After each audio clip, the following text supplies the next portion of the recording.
Muito boa noite a todos. Primeiramente, agradecemos a presença. Nós estamos aí na semana na nossa casa, do Centro Espírita Caminho de Damasco, completando então seus 80 anos. Uma história de muita luta, principalmente nos primeiros anos, dos 80, 1939. Nós tivemos aí realmente muita gente trabalhando, muitos dos que nos antecederam aqui devem estar ainda ligados à nossa casa, principalmente esses que estão na espiritualidade. Alguns devem ter reencarnado, sem dúvida, Mas temos certeza que alguns estão conosco, participando desse momento em que nós os homenageamos e buscamos em nós aquele sentimento mais puro, mais leve, que possa, de alguma forma, se transformar em bênção de paz para todos os corações. Nós temos, ontem já tivemos uma palestra, antes de ontem, na terça-feira, e hoje temos conosco a doutora Karina Rafaeli, que sempre atende aos nossos convites. Está aqui hoje com o seu marido, doutor Rafaeli, que muitos conhecem, de Marília, para nos dar prosseguimento às nossas palestras. E nós gostaríamos de iniciar, como sempre fazemos, com uma prece, sempre lembrando que a prece não é um ritual. Na doutrina espírita nós não temos rituais. A prece é uma necessidade que nós sentimos de estabelecer um clima favorável ao desenvolvimento desse trabalho. O trabalho espírita sempre ocorre toda vez que nos reunimos. Uma palestra é um trabalho, a espiritualidade presente e a espiritualidade que atua à distância também aproveita os recursos que nós podemos oferecer durante essa palestra para prestar socorro, para ajudar, para esclarecer, para encorajar. E isso é muito importante, que nós saibamos que estamos participando de um trabalho mais amplo, que não se restringe somente ao nosso ambiente, muito menos ao plano material.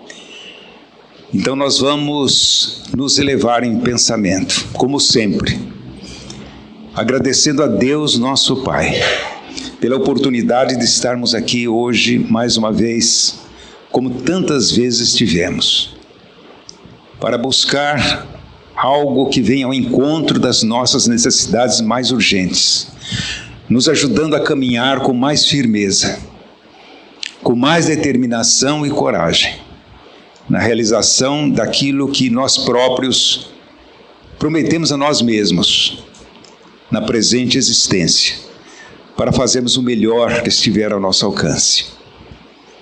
Que essa palestra possa nos trazer algo bem fundo em nosso coração, tocando-nos a nossa intimidade e dando-nos força, dando-nos coragem para que a nossa atividade, seja ela onde for, dentro da casa, fora, na família, no trabalho, na comunidade, seja de grande utilidade para a evolução espiritual no nosso planeta.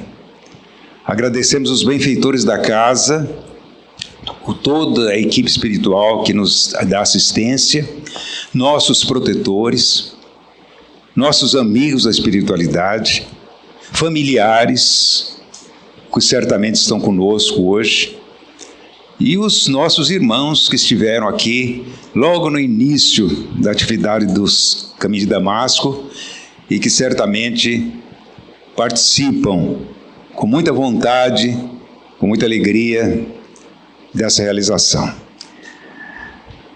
E agradecidos pela oportunidade, em nome de Deus, nosso Pai, em nome de Jesus, nosso Mestre, e de todos aqueles que estão conosco, nós iniciamos a nossa noite de palestra. Sem mais delongas, vamos falar alguma coisa da nossa palestrante. Karina Rafaeli. O tema é esse que vocês estão vendo aí. Karina Rafaeli é um espírita atuante no movimento, pertence ao Núcleo Espírita Amor e Paz de Marília, que fica ali na Rua Coronel José Brás, nas proximidades da escola Monsenhor Bicudo. Primeira atividade dela, que nós estamos percebendo, é de expositora. Ela faz palestras aqui no estado de São Paulo, mas não faz muita palestra, porque ela tem muita atividade dentro da casa. Então, ela atende mais aqui a região, né, quando é convidada, e procura fazer o possível para atender todas as solicitações. Ela dá cursos dentro do centro, que é o núcleo UNEAP, Núcleo Amor e Paz, sobre o Livro dos Espíritos, sobre o Livro dos Médios, e há um estudo interessante que se chama Evangelho Ponto a Ponto, que é um estudo do Evangelho segundo o Espiritismo. Ela também dirige reunião mediúnica, coordena um grupo, o grupo de evangelizadores da casa, que trabalha ali domingo. A tarefa de evangelização é uma tarefa realmente indispensável, básica, dentro de uma casa espírita. Ela está ligada a esse trabalho e dá aula sobre a série Fonte Viva, que acho que a maioria conhece, aquela série do Emmanuel, não é? O nome dessa atividade chama-se Pérolas do Evangelho. Isso aqui dando algumas informações, né? E a palestra que ela nos traz hoje certamente é mais uma dessas pérolas que ela nos tem dado aqui em Garça, na região, toda vez que é convidada. E temos certeza que os bons amigos estão aqui presentes, estarão ao seu lado, ao nosso lado, para que essa noite seja de grande proveito para todos nós.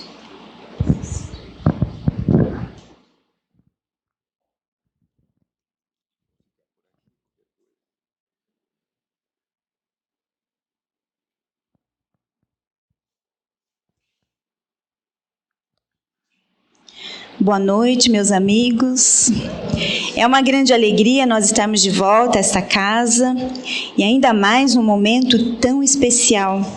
Comemoração de aniversário de 80 anos não é brincadeira. Portanto, nós estamos honrados e gostaríamos de agradecer o convite carinhoso na pessoa do querido Benevides. Nós sabemos dos grandes desafios enfrentados por uma casa espírita para que se mantenha as atividades dentro dos princípios da doutrina espírita.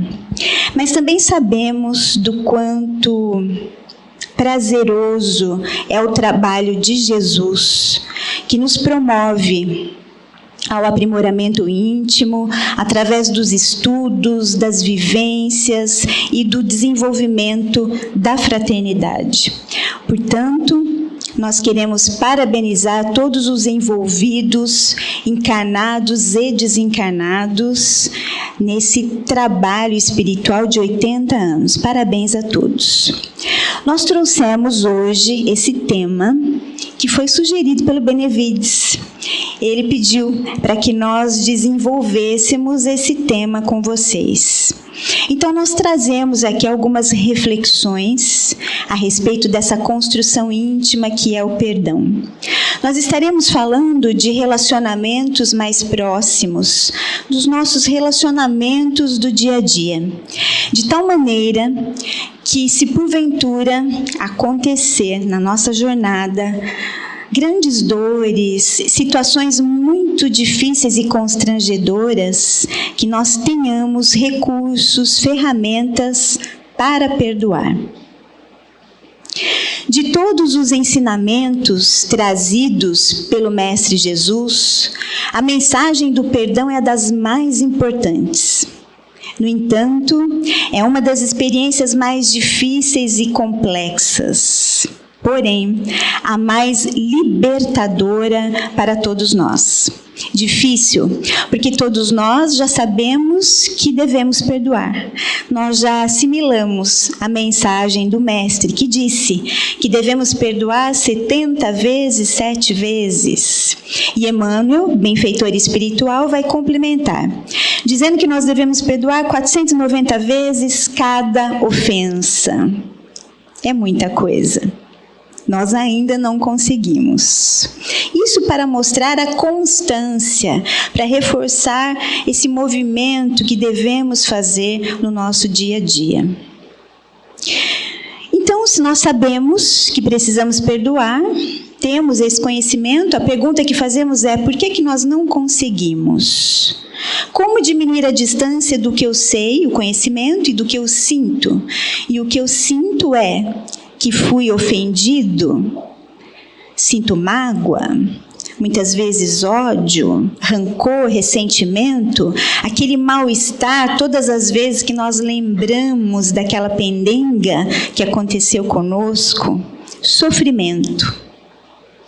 Todas as vezes que nós sentimos essas emoções, esses sentimentos perturbadores, nós teremos problemas. Teremos problemas psíquicos, imunológicos e neurológicos. É a somatização. Aquilo que nós não conseguimos lidar, esse desarranjo emocional e sentimental, provoca doença.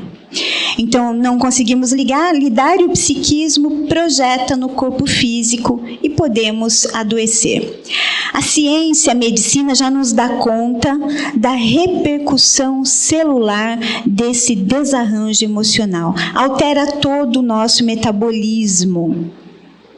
É como se ficássemos queimando a saúde física e mental. Aquilo que nós não aceitamos, não engolimos, fica irritando. Não conseguimos digerir, fica entalado aqui. Então teremos problemas no esôfago.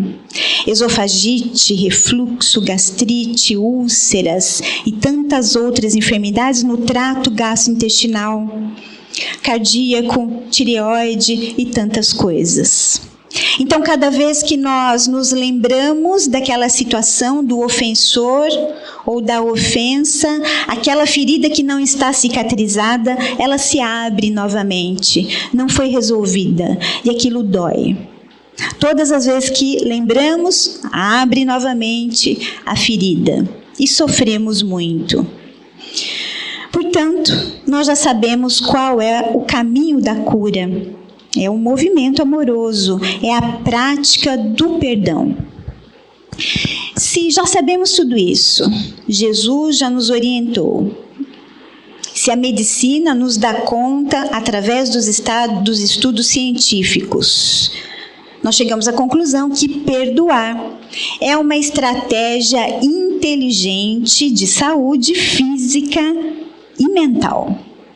E todos nós somos inteligentes.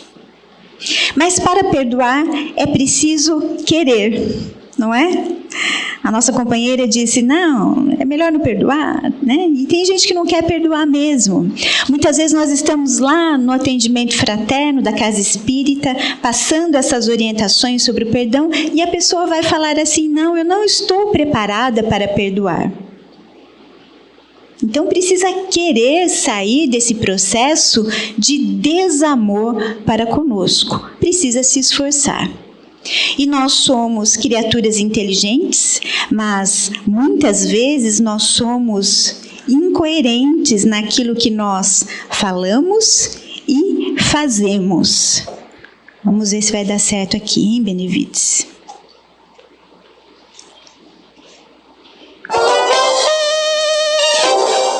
Eu tô com um problemão, eu não sei nem como é que eu vou te contar isso. Ai, amiga, será que não é você que não tá conseguindo enxergar as coisas direito? Como que eu não tô enxergando, Bia? Eu tô vendo tudo claramente, não tem jeito! Amiga, às vezes a gente fica tão obcecada com o problema que não consegue enxergar a solução que tá na nossa frente. Mas eu não sou assim, amiga, eu não me desespero fácil. Quando vem um problema, primeiro eu paro, respiro, depois eu começo a buscar as alternativas. Alternativa, alternativa, alternativa. Aí o que eu vejo? Problema. É que às vezes não é olhar pra fora, é olhar pra dentro. É como você se coloca diante do problema, entendeu? Como assim? Qual é o seu papel diante dessa história que deu errado? Eu sou a vítima. Ah, então realmente, amiga, não tem solução. Ah, nossa, puxa, quanto incentivo, obrigada. Ué, se o seu papel é o de vítima, a vítima sofre, ela não enxerga o problema. Se você se vê assim, E como é que eu posso me ver, então? como que você é? Um espírito imortal que tá vivendo uma experiência física limitada, cheia de obstáculos. Alguns assustadores, mas que fazem parte do seu crescimento, sabe? Mas que são todos passageiros. E nada, nem ninguém pode te afetar, a não ser que você permita. Nossa, eu sou isso tudo aí mesmo? E muito mais. Vós sois deuses. Nossa, ouvindo isso até dá um certo ânimo, né? Já tô até enxergando um pouco melhor. Mas aí, me conta o que aconteceu, afinal. Ai, Bia, meu marido tá me traindo. Ai, Bruna, isso é péssimo. Com o seu. Quê? É, eles não são só amigos, eles estão juntos. Ah, mas olha só, nós somos espíritos imortais, a gente é muito mais do que isso, né? Então vamos sentar, vamos conversar, resolver. Vamos conversar, sim. Eu vou pegar o César e ter uma conversinha com ele.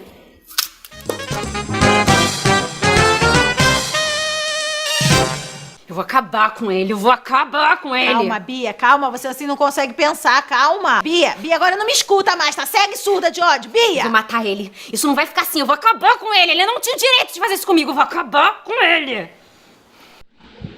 Então, nós somos inteligentes e incoerentes, não é? É muito fácil falar, aconselhar, né? Até que você passa por uma situação e aí precisa trabalhar essa questão interna, não é? E Emmanuel vai nos dizer exatamente isso. É muito difícil, porque a coisa é complexa. Como perdoar? Se perdoar não se resume à questão dos lábios, e sim a problema que afeta os mais íntimos mecanismos do sentimento.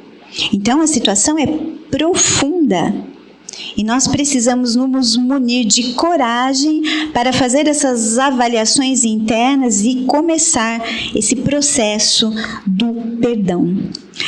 E nós começamos com esse profundo, mas pequeno, simples, profundo poema de Antônio Torres, psicografia de Francisco Cândido Xavier, que diz: fui revoltado e arengueiro, depois aprendi por fim que os erros do companheiro estavam dentro de mim. É extremamente profundo. A palestra poderia se encerrar aqui. Os erros do companheiro estavam dentro de mim, porque eu projeto no outro o meu conteúdo íntimo. Então, eu projeto no outro um mecanismo de defesa psicológica, né? Chama projeção. Quando nós estamos criticando, errando, aliás, criticando muito o erro do outro, falando muito mal, julgando, nós estamos olhando no outro o que nós temos dentro de nós. É o mal que temos dentro de nós no outro, sou eu no outro. Então, isso é extremamente profundo. E é a partir daí que nós vamos começar as nossas considerações e as nossas reflexões. Muito bem.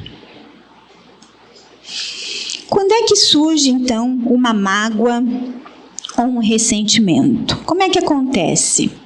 Então, veja bem, nós temos... Todos nós temos expectativas e essa mágoa, ela surge quando uma expectativa não foi efetivada e vem a frustração.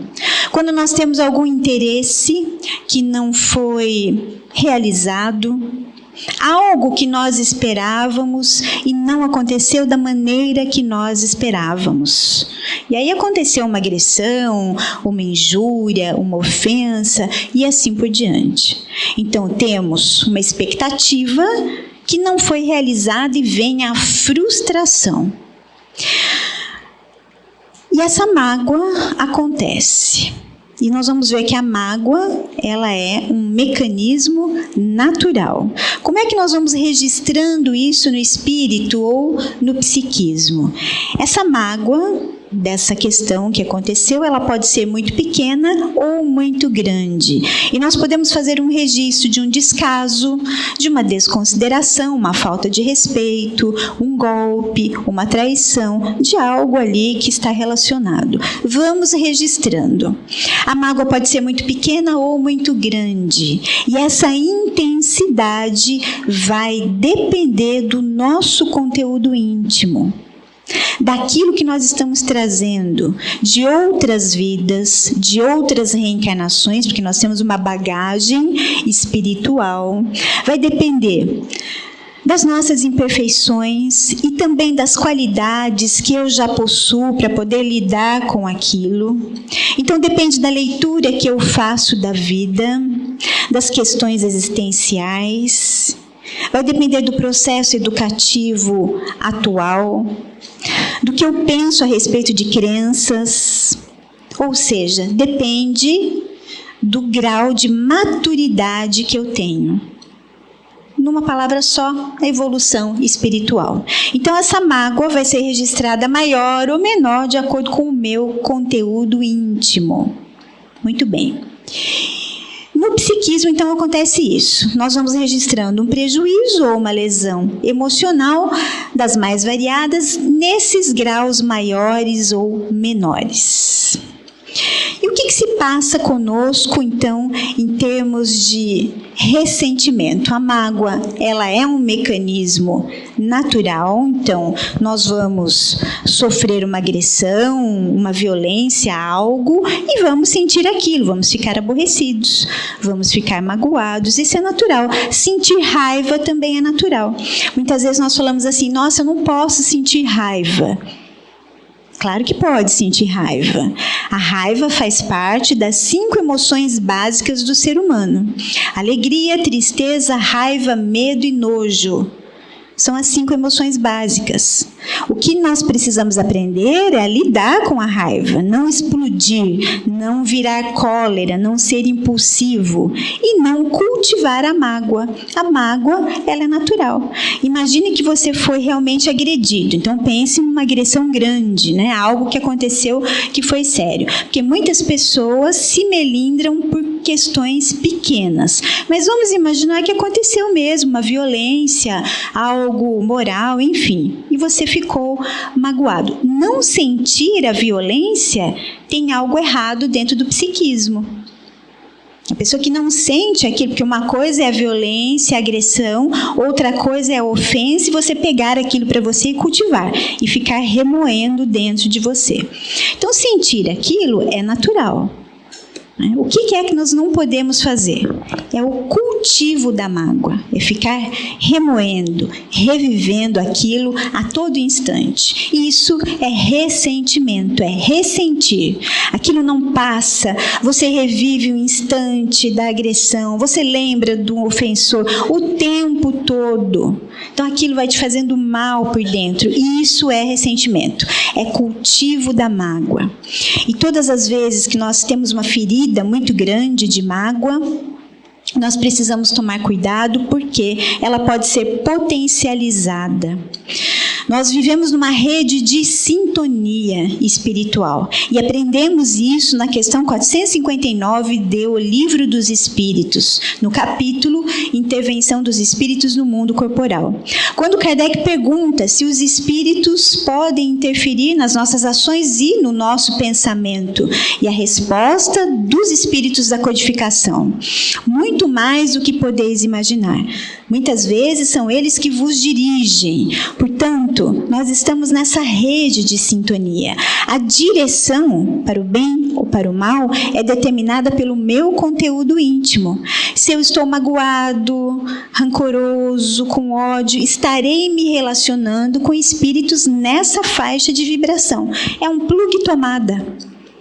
Então, precisamos sempre lembrar disso, e vai potencializar aquela ferida. E nós vamos ficar naquele processo, naquela vibração negativa e intensa. Muito bem. O que será que o ressentido quer no seu íntimo? Para nós darmos essa resposta, nós precisamos fazer um olhar profundo a respeito de nós mesmos. Seguindo a orientação de Santo Agostinho, lá naquela famosa questão 919 do capítulo Perfeição Moral de O Livro dos Espíritos, Santo Agostinho nos apresenta a chave para o progresso individual, que é o autoconhecimento. Para nós respondermos e começarmos a trabalhar esse movimento interno amoroso, precisamos olhar sinceramente para dentro das nossas sombras. Nós somos sombra e luz, e precisamos nos munir de coragem para trabalhar o orgulho e olhar para dentro de nós, das nossas imperfeições, das nossas fragilidades. E somos luz, temos qualidades, mas é assim que nós vamos fazer luz nesta sombra. Então não é fácil realizar essa análise de consciência diária, que é a base da reforma íntima, e olhar e trabalhar os nossos sentimentos. Então vamos imaginar, principalmente os mais experientes, que já passaram por situações difíceis, com certeza, imagine lá aquela ofensa, aquela coisa chata, desagradável, uma pendenga na sua vida. O que você sentiu no início? Ficou magoado? Ficou ressentido? O que é que você queria naquele momento? É no momento inicial. Depois nós vamos metabolizando tudo isso. Alguém sabe?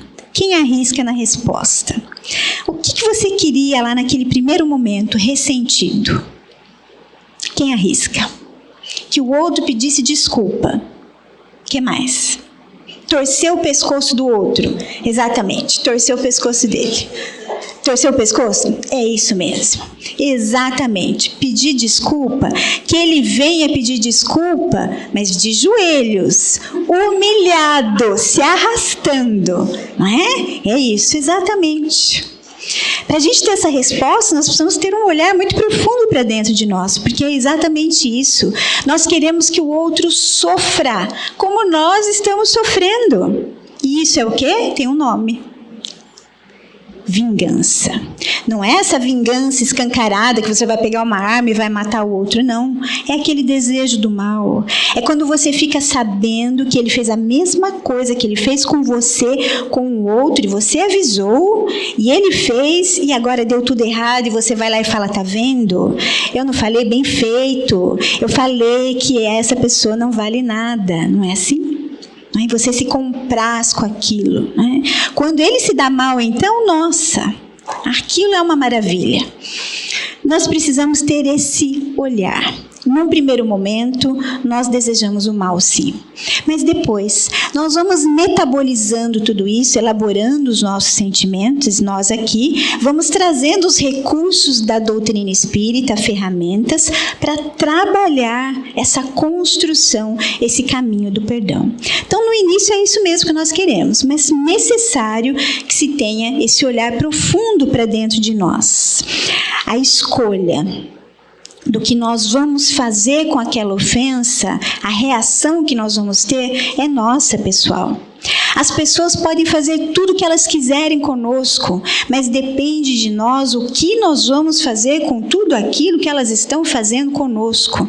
Então, a resposta emocional que eu vou dar é minha escolha. E eu tenho responsabilidade nisso. Isso é muito importante. Nesse processo, quando nós estamos nessa análise profunda, fazendo essas reflexões, nós já estamos iniciando o caminho de libertação, que é o caminho do perdão, o caminho da autoiluminação, o despertar de consciência, fazer esse movimento amoroso para conosco e, consequentemente, para com o outro. Isso é caridade. Esse movimento é de caridade. Por trás da mágoa e do ressentimento há um complexo de interpretação. Interpretação de mim mesma, do meu conteúdo, lembrar que nós somos espíritos imperfeitos. Então, nós estudamos a escala espírita lá no Livro dos Espíritos, questões 100 e seguintes, e sabemos que somos espíritos de terceira ordem. Há o predomínio da matéria sobre o espírito, então nós ainda somos muito ligados às coisas do mundo, apegados a coisas e pessoas. Todas as paixões, as imperfeições, então, que vêm do egoísmo, inveja, ciúme, o poder sobre o outro, a posse, intolerância, impaciência, ganância, tudo isso é da nossa alçada ainda, todos nós. E como é que nós podemos cobrar perfeição do outro se nós não somos perfeitos? Se nós não temos essa perfeição para dar? Então nós precisamos lembrar sempre disso. O outro errou comigo, mas ele também pode falhar e muitas vezes, se eu estivesse no lugar dele, talvez eu tivesse feito até pior. Porque nós não sabemos as nossas dificuldades no momento que nós estamos passando pelo problema. Então, há um complexo de interpretação do outro, entendendo que ele tem as suas dificuldades, que ele falha, que ele tem uma bagagem espiritual que vem trazendo traumas, inseguranças, medos e também as virtudes. Ele tem um grau de maturidade e uma leitura da vida que muitas vezes não é a mesma que a minha. Isso é importante. Então, cada um está num nível de maturidade. Entender isso, né, praticar a empatia, nos colocando no lugar do outro. E aí nós nos remetemos a essa questão quando estamos falando sobre caridade, porque é um movimento amoroso para conosco e, consequentemente, para com o outro.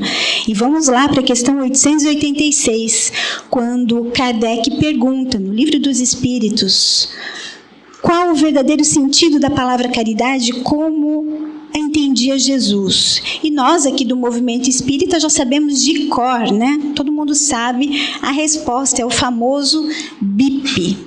Benevolência, indulgência e perdão. Então veja, os espíritos superiores da codificação, eles estão nos passando uma orientação que é para o nosso bem. É para nós isso, para que a gente faça um processo de mudança de olhar, de mudança de perspectiva com relação ao nosso próximo. E isso é importante, significa mudar a perspectiva sobre os acontecimentos e sobre o ofensor. Então, ter esse olhar amoroso, saber que o outro é uma pessoa comum, incoerente como nós somos, imperfeitos como nós somos. Desta maneira, mudando o olhar, nós estaremos sendo benevolentes, indulgentes, benevolentes para com todos, indulgentes para com as faltas alheias e estaremos perdoando. Então, tudo passa por uma questão de interpretação e uma mudança de olhar com relação à ofensa e o ofensor. Então, todos nós somos imperfeitos e dentro dos relacionamentos, e agora falando dos relacionamentos mais próximos, as nossas relações não são sustentadas se nós não fizermos o acolhimento das fragilidades de cada um, acolher as fragilidades.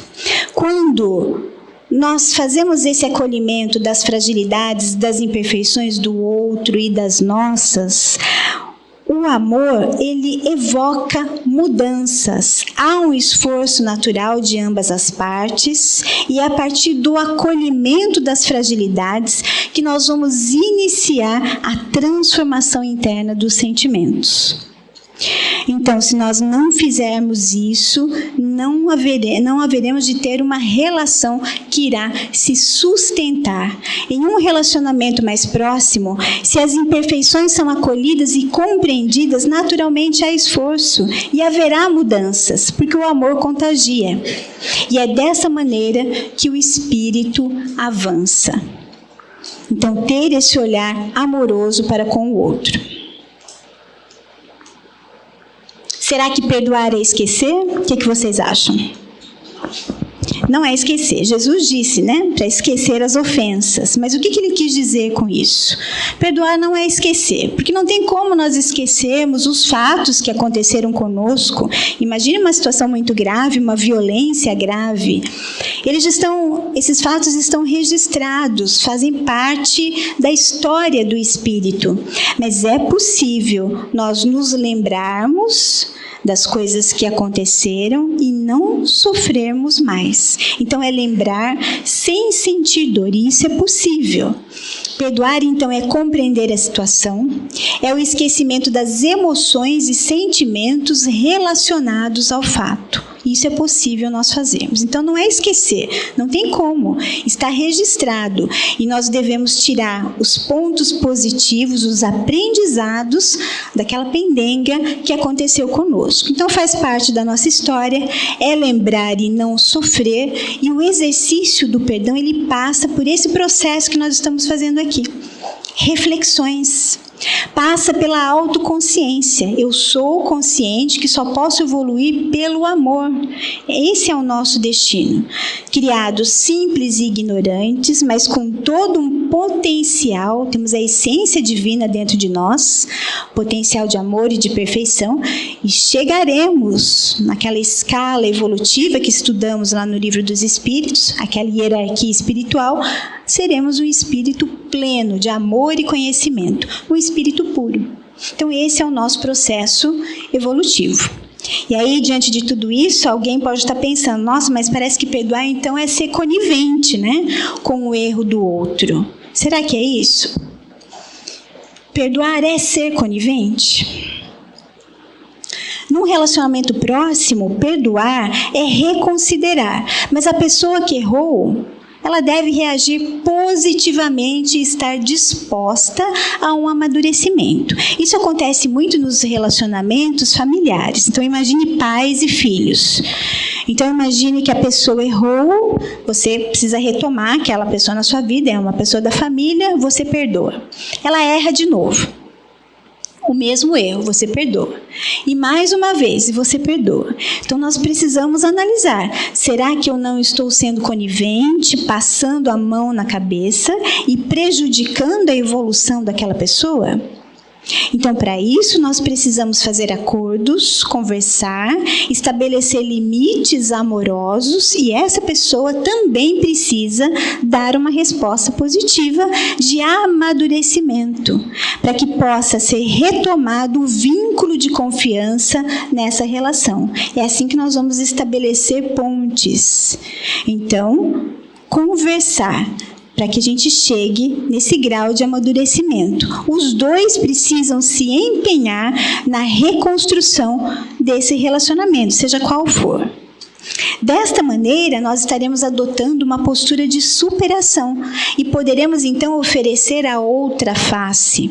Então, quando Jesus diz, eu, porém, vos digo que não resistais ao mal, mas se qualquer te bater na face direita, oferece-lhe também a outra, olha o que Jesus está dizendo. Não é a mesma face, a face da agressão, da violência.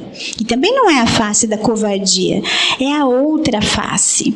É a face da compreensão, da razão, uma outra resposta emocional. E nós podemos construir essa outra resposta. É a resposta do perdão e do amor. Então, oferecer a outra face é isso.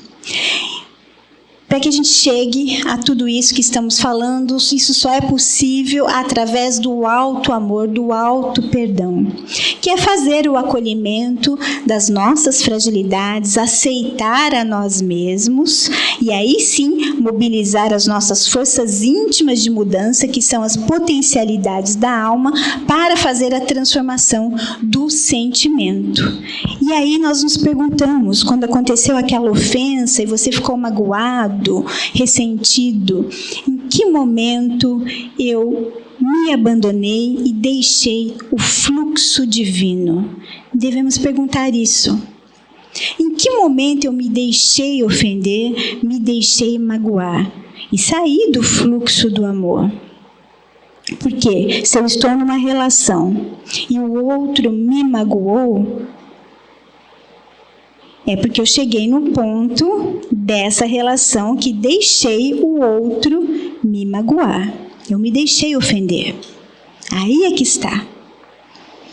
Então, não há o respeito, não há o auto-amor e eu estou num processo de autoagressão. Então, passa pelo auto-perdão, por esse movimento amoroso, Amar a Deus sobre todas as coisas e ao próximo como a si mesmo. O primeiro movimento é para conosco. Se eu não me respeito, não vou respeitar o outro e não vou me fazer respeitar. Dentro desse processo, nós vamos desenvolver o respeito para com o outro que não quer mais ficar comigo e quer ir por outros caminhos que não são os meus. O respeito por ideias que são diferentes das minhas, opiniões que não são as mesmas das minhas. E é assim que nós vamos caminhando por esse movimento amoroso. Nós temos vários exemplos entre os apóstolos de Jesus de perdão e falta de perdão. Na última ceia, Jesus disse: um dentre vós irá me trair. E Judas, ele amava Jesus dentro da sua visão mundana, mas amava.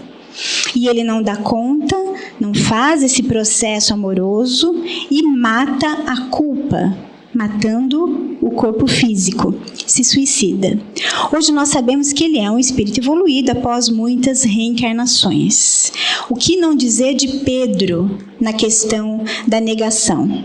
Após o terceiro galo cantar, ele chora copiosamente, mas tem o seu despertar de consciência, se auto-perdoa, faz esse movimento de acolhimento das suas fragilidades e numa postura de superação acaba se transformando no principal apóstolo de edificação do cristianismo primitivo. E o que não falar dessa figura impressionante, Paulo de Tarso. Enquanto Saulo foi o maior perseguidor dos cristãos, matou muita gente, torturou, mas também tem o seu momento de auto-perdão, de acolhimento, e adota essa postura com coragem, com uma vontade indômita. Paulo tinha uma vontade indômita. E após a aparição de Jesus, no caminho de Damasco, ele diz: Senhor, que queres que eu faça? E acaba se transformando no maior divulgador da Boa Nova. Portanto, nós podemos pegar como exemplos e seguir adiante. Nesse sentido, qual é o sentimento, então, que nós vamos ter com os nossos adversários, com aqueles que nos prejudicaram? Jesus vai nos explicar. E na questão 887, do Livro dos Espíritos, Kardec então pergunta sobre isso para os espíritos superiores. Jesus ensinou ainda: amar aos vossos inimigos. Ora, o amor pelos nossos inimigos não é contrário às nossas tendências naturais? E a inimizade não provém da falta de simpatia entre os espíritos? Que sentimento que nós vamos ter por aquele que nos prejudicou? Os espíritos respondem: sem dúvida, não se pode ter para com os inimigos um amor terno e apaixonado. E não foi isso que ele quis dizer. Amar aos inimigos é perdoá-los e pagar-lhes o mal com o bem. Assim nos tornamos superiores. Pela vingança, nos colocamos abaixo deles. Então, é o processo do perdão, é não desejar o mal. E nós temos um desdobramento dessa questão no Evangelho segundo o Espiritismo. Kardec vai nos dizer que Jesus não pretendia com essas palavras sobre o amor ao inimigo que se deve ter pelo inimigo a mesma ternura que se tem por um irmão ou amigo. A ternura pressupõe confiança. Ora, não se pode ter confiança naquele que sabe que nos quer o mal. Então não é isso. A questão é outra, é ir trabalhando o nosso pensamento, o nosso sentimento para não desejar o mal, para perdoar. Não para ter um sentimento amoroso que nós temos com uma pessoa querida que caminha conosco. Então, nós temos uma prescrição de saúde trazida no Evangelho, e aí nós vamos comentar aqui um pouquinho. É não ter ódio, rancor ou desejo de vingança, como nós já falamos aqui. É desejar o bem e não o mal. Não opor obstáculo à reconciliação. Então, veja, quando Jesus diz: reconcilia-te com o teu inimigo enquanto estás a caminho com ele. Isso para que a gente não leve para o plano espiritual as obsessões. Mas nós estamos falando aqui da reconciliação de sentimentos. É isso que é importante, porque muitas vezes não dá para a gente caminhar lado a lado com aquele que nos prejudicou. Mas é uma questão sentimental e emocional. Alegrar-se e não se aborrecer com o bem que os atinge. Nós não fazemos isso, a gente faz o contrário. Ficamos felizes quando ele se dá mal. Então nós precisamos ir trabalhando isso. Estender a mão prestativa em caso de necessidade. E isso pode ser de uma maneira indireta, oculta. Né? Tentar ajudar de uma maneira indireta, não precisa ser escancarado para não humilhar. Abster-se de atos e palavras e tudo que possa prejudicá-los. E quando acontece alguma coisa ruim conosco, a gente quer contar, né? Nós queremos falar sobre aquilo, e aí aquilo vira um negócio. Então a gente começa a falar do outro, fala mal, conta o que aconteceu, aquilo aumenta, e a gente quer ouvir da pessoa que nós estamos contando que nós estamos certos, porque sempre nós estamos certos. Nossa opinião sempre é a opinião certa, e nós nunca estamos errados. E nós ficamos falando muito, reclamando demais. Esse é um grande problema, reclamação. Nós temos uma passagem muito interessante na obra Nosso Lar, logo que André Luiz foi resgatado do umbral. Então, o mentor, que é o ministro Clarencio, ele chega para André Luiz e diz assim: e aí, André, tudo bem? Está melhorzinho? E o que o André Luiz faz?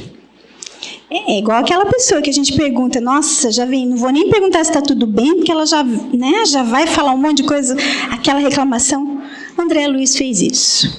Começou a reclamar aos 7 ventos, aquela ladainha, não acabava mais, reclamou, falou dele, falou das dores, falou de tudo. E aí o mentor, o ministro Clarencio fala assim: André, é o seguinte, você quer a cura espiritual? E ele diz, sim, claro.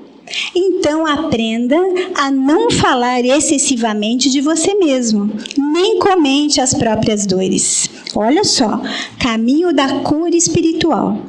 Depois o ministro fala assim, olha, a dor para nós, espíritos, então espíritos mais esclarecidos, é oportunidade de aprimoramento da alma. A luta é oportunidade, possibilidade de realização divina. Ele passou um sabão no André Luiz, ele falou várias coisas, é muito interessante. Acho que se tivesse um buraco, ele tinha entrado dentro, né, de tanta vergonha. E o ministro vai dizer o seguinte, olha, diante do serviço, do trabalho, né, dos aprendizados, as almas débeis, as almas fracas, elas se deitam para se queixarem aos que passam. Enquanto as almas fortes, elas aceitam o serviço como patrimônio divino. E o serviço, entenda-se tudo, inclusive a situação difícil que nós estamos passando, daquele que nos prejudicou, porque ali é uma necessidade nossa de aprendizado. Olha que interessante, nós reclamamos demais, então é uma orientação para nós. Enfim, diz o Evangelho, pagar o mal com o bem, sem intenção de humilhar, assim cumprirá o mandamento, amai os vossos inimigos. Para a gente chegar aqui a essa prescrição evangélica, nós precisamos nos compreender, então, como espíritos imortais, já falamos isso. Nossas fragilidades, nossas imperfeições e nossas potencialidades. Estamos num processo evolutivo. Isso se dá pelo autoconhecimento, para a mobilização da vontade ativa, que é uma potência da alma. Leon Denis vai nos dizer que a vontade é responsável pelo desenvolvimento ilimitado do espírito. É ela que impulsiona todas as outras potências, consciência, livre-arbítrio, pensamento. Então nós precisamos cuidar da nossa vontade e dirigir para o caminho correto. Tolerância. Nós somos e estamos muito intolerantes, não acham? Estamos vivendo tempos de intolerância. E nós vamos ter uma mensagem muito interessante, uma orientação do Espírito da Codificação, Irmã Rosália, no capítulo 13, sobre caridade, caridade moral e caridade material. Século XIX, mas ainda tão atual, né, Benevides?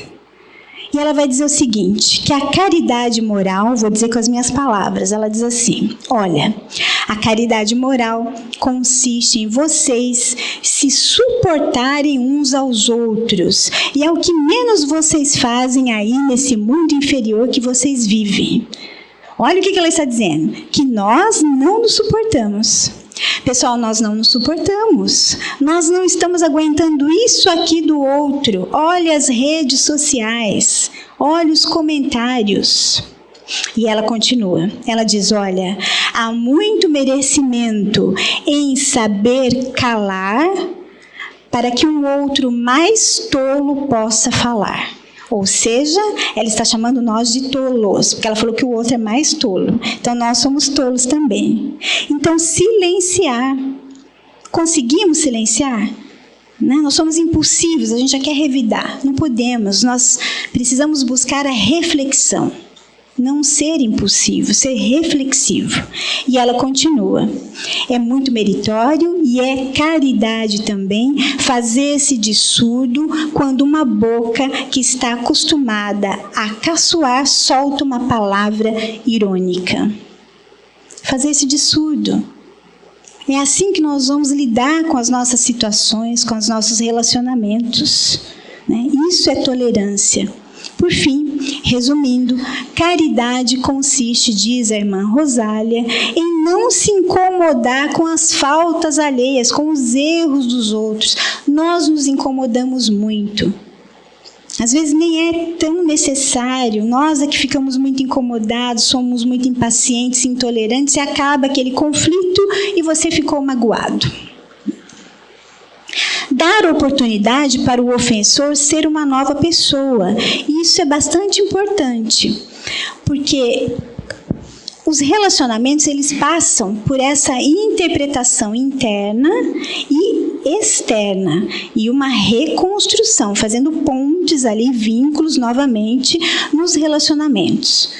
E eu preciso dar oportunidade para a pessoa, para que ela seja uma nova pessoa realmente. Muitas vezes nós não fazemos isso. Muitas vezes nós ainda estamos vinculados na mágoa, continuamos ali naquele relacionamento, mas rotulamos a pessoa pelo erro, pela mágoa que aconteceu lá. Cada conversinha volta tudo de novo e a gente joga na cara do outro o que aconteceu lá atrás.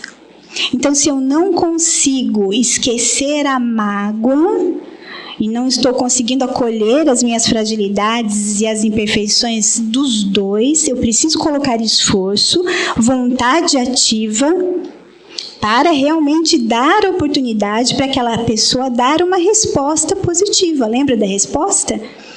De maturidade, a resposta emocional? Porque senão todas as vezes voltam os dinossauros do passado. Certa vez, conversando no atendimento fraterno com uma senhora de 80 e poucos anos, ela começou a contar do marido. O marido fez isso, fez aquilo, e é aquele sofrimento e tal. E eu falei, espera um pouquinho, mas quando que aconteceu isso? 1956. Não é possível, né? É o passado que ainda está presente. Então, não estou dando oportunidade para a pessoa ser realmente uma nova pessoa. Rotulei e vou ficar lembrando do que ele fez lá atrás. E sofrendo muito, não é? Fazer um autoexame sobre a ofensa é sempre interessante, porque normalmente, em 90% dos casos, nós somos corresponsáveis. Porque quando um não quer, dois não brigam. Então, será que culminou naquele conflito, naquela situação, porque eu também contribuí com a minha impaciência, com o meu azedume, com a minha intolerância, e aí ele chegou naquela gota d'água, explodiu e aconteceu tudo aquilo. Então, fazer um autoexame da nossa responsabilidade no conflito. Normalmente, nós somos, sim, corresponsáveis. Muitas vezes não estamos conseguindo lidar e precisamos desse afastamento psíquico, que o físico às vezes não é possível, porque às vezes o adversário mora com você debaixo do mesmo teto, quando não dorme na mesma cama. Então, o afastamento psíquico ele é mental. Para para de pensar naquilo, desvia o foco, vai fazer outras coisas, não pensa mais naquilo. Então é desviar. Afastamento psíquico é isso, né? Sai do foco, vamos para outro caminho. Às vezes nós não conseguimos fazer oração pelo outro, né? Às vezes não conseguimos nem fazer oração, né? Durante o dia a dia, a gente esquece de orar à noite, ainda mais pelo inimigo, né? Por aquele que nos ofendeu. Então, lá no atendimento fraterno da Casa Espírita, a gente às vezes passa um treinamento, uma mentalização para que a gente comece o trabalho, né? De não desejar o mal e fazer uma oração e ir trabalhando esse sentimento. E nós orientamos as pessoas que façam o seguinte: olha, nós vamos mentalizar toda noite para aquele que te prejudicou um buquê de rosas. E você vai colocar ali a sua melhor parte, vai energizar aquilo, fluidos, e vai mentalmente entregar aquele buquê todas as noites para aquela pessoa. É muito interessante as respostas e os retornos das pessoas. Tem pessoas que dizem assim: não consegui entregar o buquê, murchou. Outras falam assim: caiu e ele virou as costas. É muito interessante. Que dificuldade que nós temos, pessoal. É muita dificuldade. Então, precisa de esforço, de treinamento para que a gente consiga tudo isso. E aí, aos poucos, nós vamos conseguir um dia fazer uma oração, mandar pensamentos positivos para aquela pessoa. Nós vamos conseguir. Quando está tudo muito difícil, temos as terapias, a medicina da terra, psicologia, psiquiatria. Quando não estamos conseguindo lidar, então nós precisamos buscar ajuda. E a Casa Espírita maravilhosa, com atendimento fraterno, com os estudos que nos esclarecem. É importante nós estarmos falando sobre o assunto, estudando. E a doutrina espírita ela é muito rica. Temos a psicologia espírita e dentro da doutrina, na codificação, nós temos muito material de reflexão. E é importante nós refletirmos sobre isso. Porque é pela reflexão que nós vamos mobilizar o sentimento. Senão nós vamos ficar só na intelectualização. Nós temos, no capítulo 6 do Evangelho segundo o Espiritismo, essa belíssima, lindíssima passagem selecionada por Kardec para estruturar esse capítulo. Esse versículo é o tema central do capítulo, que diz: vinde a mim todos os que andais em sofrimento e vos achais sobrecarregados, e eu vos aliviarei. Tomai sobre vós o meu jugo e aprendei de mim, que sou manso e humilde de coração, e achareis descanso para as vossas almas, porque o meu jugo é suave e o meu fardo é leve. Meus amigos, nós estamos muito sobrecarregados com esses pesos inúteis. Rancor, mágoa, ressentimento, melindres. Estamos muito sobrecarregados. E temos o Consolador. A doutrina ela é muito rica e nos traz subsídios para que a gente deixe esses pesos para trás. Na verdade, o convite de Jesus, o convite do Evangelho é para mudanças íntimas, mudanças comportamentais. É isso que vai nos deixar mais leve. Então, a doutrina, ela nos traz claridade mental, por compreensão. É a chave para que a gente possa entender as questões existenciais. A doutrina tem tantas ferramentas, tantos pilares, que nós vamos entender o nosso contexto. Para que nós estamos passando por essa situação horrível? Algo precisa ser construído dentro de mim, algo eu estou precisando aprender. O nosso contexto atual no mundo de provas e expiações, quem somos, de onde estamos vindo, para onde nós iremos.